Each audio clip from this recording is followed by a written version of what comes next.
पहिलीपासून हिंदी सक्तीच्या विरोधात दोन्ही ठाकरे बंधूंनी मैदानात उतरण्याचा निर्णय घेतला। राज ठाकरे यांनी 5 जुलैला मोर्चाची घोषणा केली, तर उद्धव ठाकरे 7 जुलैला मराठी अभ्यास केंद्राच्या मोर्चात सहभागी होणार आहेत। पहिल्यांदाच ठाकरे बंधू सरकारला मोर्चातून आव्हान देत आहेत। पाहूया।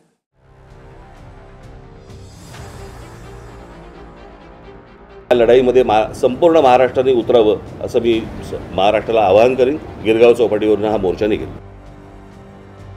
मी तमाम मराठी माणसांना पक्षीय भेदाभेद विसरून या लढ्यामध्ये सामील होण्याचं आवाहन करत आहे। हिंदीच्या सक्तीवरून ठाकरे बंधू एकवटले। राज ठाकरे यांचा मोर्चा 5 जुलैला, तर 7 जुलैला उद्धव ठाकरेंच्या उपस्थितीमध्ये मुंबईमध्ये मोर्चा निघेल। आधी राज ठाकरेंनी 6 जुलैची घोषणा केली, पण 6 तारखेला आषाढी एकादशी असल्यामुळे 5 जुलैला मोर्चाचं ठरलंय। तृतीय भाषा म्हणून हिंदीवरून आपली भूमिका मांडण्यासाठी शालेय शिक्षण मंत्री दादा भुसे मनसे अध्यक्ष राज ठाकरे यांना भेटले, पण भुसेंची भेट संपताच राज ठाकरेंनी पत्रकार परिषद घेत मोर्चाची घोषणा केली।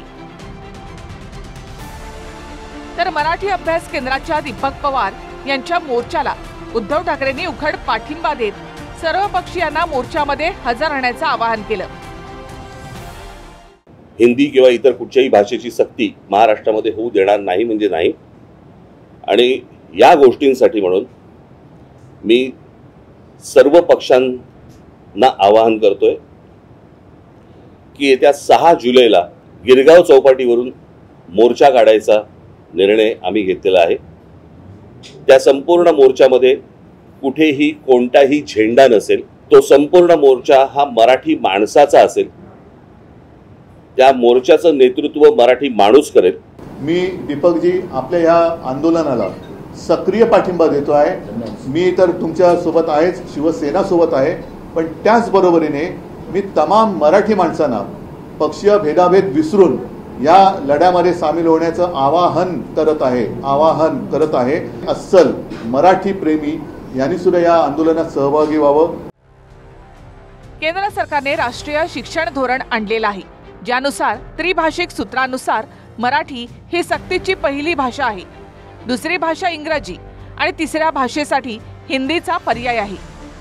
हिंदी व्यतिरिक्त इतर भारतीय भाषा निवडायची असल्यास त्या भाषेसाठी 20 पेक्षा अधिक विद्यार्थ्यांची पसंती हवी, तरच त्या विषयासाठी शिक्षक दिला जाईल। पण असा निर्णय घेणं ही अप्रत्यक्ष हिंदी सक्तीच आहे, असं ठाकरे बंधूंचं म्हणणं आहे। आम्ही कोणती सक्ती ही स्वीकारणार नाही, कोणतीही जबरदस्ती आम्ही लादून घेणार नाही। कारण बाकीचं सादरीकरण वगैरे तुम्ही बोललात, आम्हाला नको म्हणजे नको, आमचं सादरीकरण एकच आहे। कारण हिंदी जबरदस्तीने शिकलं नाही याचा अर्थ हिंदी कोणाला येत नाही अशातला भाग नाही आहे। हिंदी माझी तीच भूमिका आहे। या संपूर्ण गोष्टीला आमचा पूर्णपणे विरोध असेल, आहे, राहणार। हिंदी किंवा इतर कुठच्याही भाषेची सक्ती महाराष्ट्रामध्ये होऊ देणार नाही म्हणजे नाही।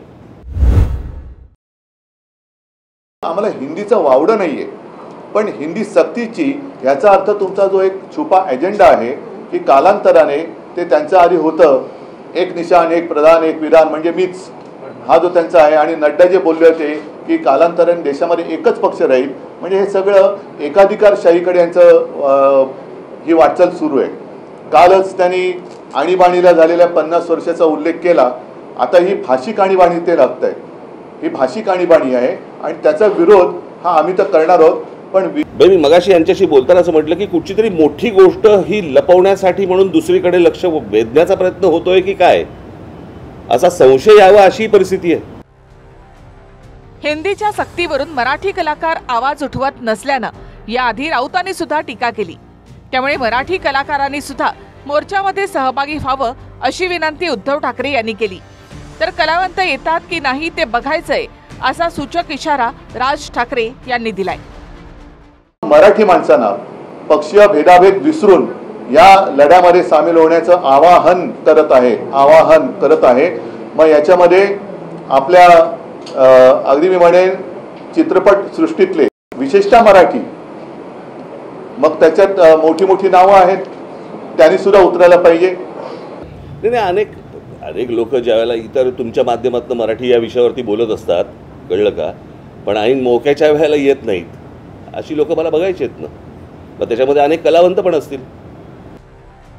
तर महाराष्ट्रामध्ये हिंदीची सक्ती नाहीच, मराठी सक्तीची आहे असं सांगतानाच मुख्यमंत्र्यांनी उद्धव ठाकरेंना टोमण्यांवरून टोला लगावलाय. मुळामध्ये हा विषय 5 मिनिटांमध्ये संपण्यासारखा आहे. मुख्यमंत्र्यांनी जर का जाहीर केलं की मी माझ्या राज्यामध्ये हिंदीची सक्ती करणार नाही, होऊ देणार नाही, त्याच्यासाठी सादरीकरण करण्याची काही गरज नाही आहे. आणि हे दळण कशासाठी दळताय? म्हणजे परत तुम्ही जी काय म्हणजे भाजपने जी काही घोषणा केली होती, बटेंगे तो कटेंगे, म्हणजे आता बाटेंगे आणि काटेंगे असं त्यांचं एक धोरण दिसतंय की जी काही चांगली एकजिन्सीपणा या सर्व इतर भाषिक आणि मराठी भाषिकांमध्ये राज्यात आणि मुंबईमध्ये आहे, त्याच्यात कुठेतरी मिठाचा नाही तर विषाचा खडा हे टाकतायत. माझं उद्धवजींना एवढंच सांगणं असेल की मराठी भाषेमध्ये टोमण्यापेक्षा चांगले अलंकार आहेत.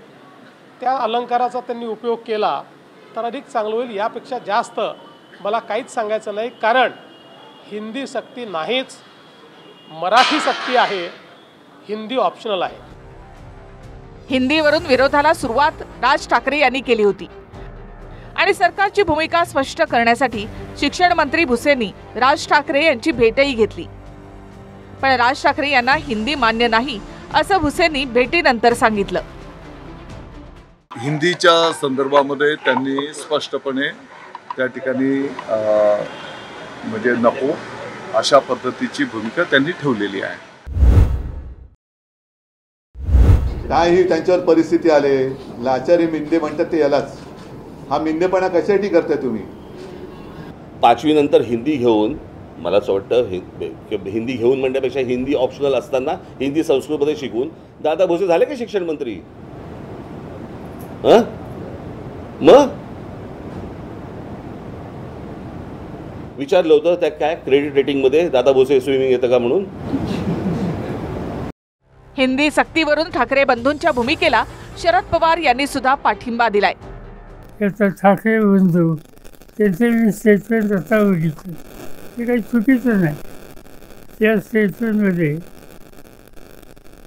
कोणत्या स्टेटला हिंदी आणि हवी आणि नको आहे या दोन्ही गोष्टी सांगितले. मोर्चाच्या माध्यमातून सरकारवर दबाव आणण्याचा प्रयत्न ठाकरे बंधूंचा आहे. त्यामुळे 5 जुलैच्या आधीच सरकार काही निर्णय घेतं की सरकार भूमिकेवर ठाम राहणार हे दिसेलच. निवृत्ती बाबरसह गिरीश गायकवाड, TV9 मराठी, मुंबई.